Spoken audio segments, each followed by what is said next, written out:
This is part 4 of our series on managing human factors and quality management systems. Welcome back. So far we've asked some pretty fundamental questions about the difference between an error and a violation and examined some potential underlying conditions that may have been responsible for nonconformity.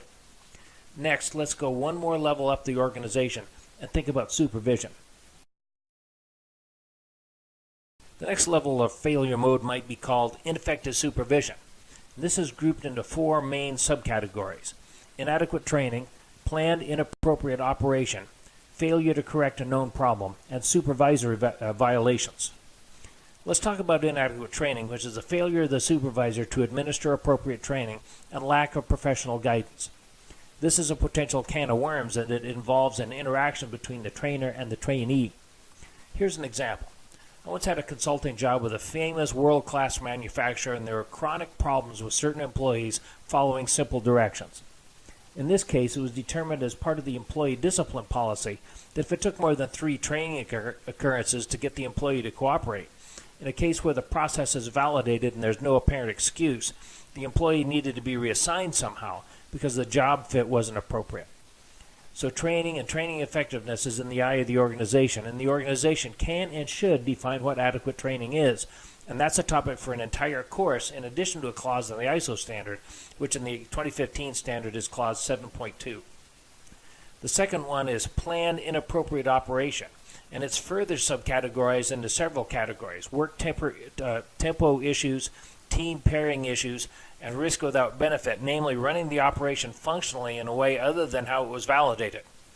This is where a lot of the workplace culture comes in, and it is here that the area of potential conflict exists between productivity and safety and productivity and quality.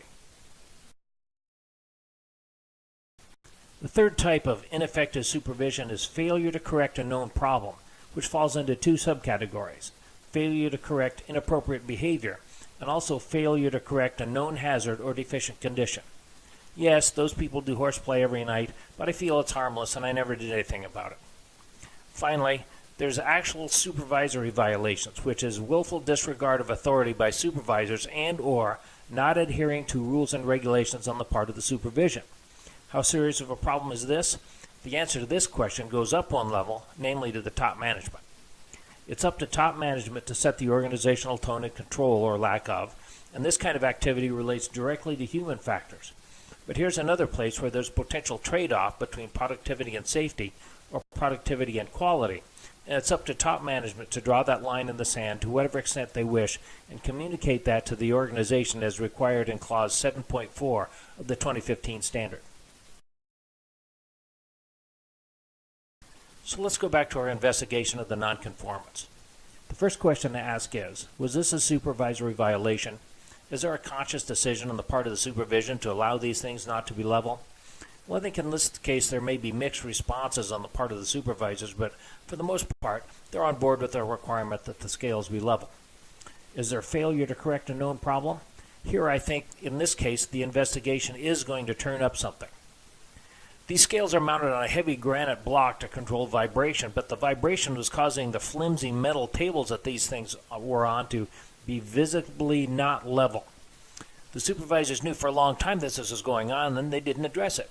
Was this a planned inappropriate action? I'm ready to say that in all likelihood this is the case, and I would also say that there's a failure to administer proper training, because at some level the employees still didn't pick up on the fact that these things need to be level. So in this case, there was an actual infrastructure problem, but more importantly, a failure to correct a known problem and an apparent failure to administer proper training. So it's looked like we've reached an actionable root cause. When we come back, we'll look at the root cause, the corrective actions, and go further up the organization to see if there are any additional issues.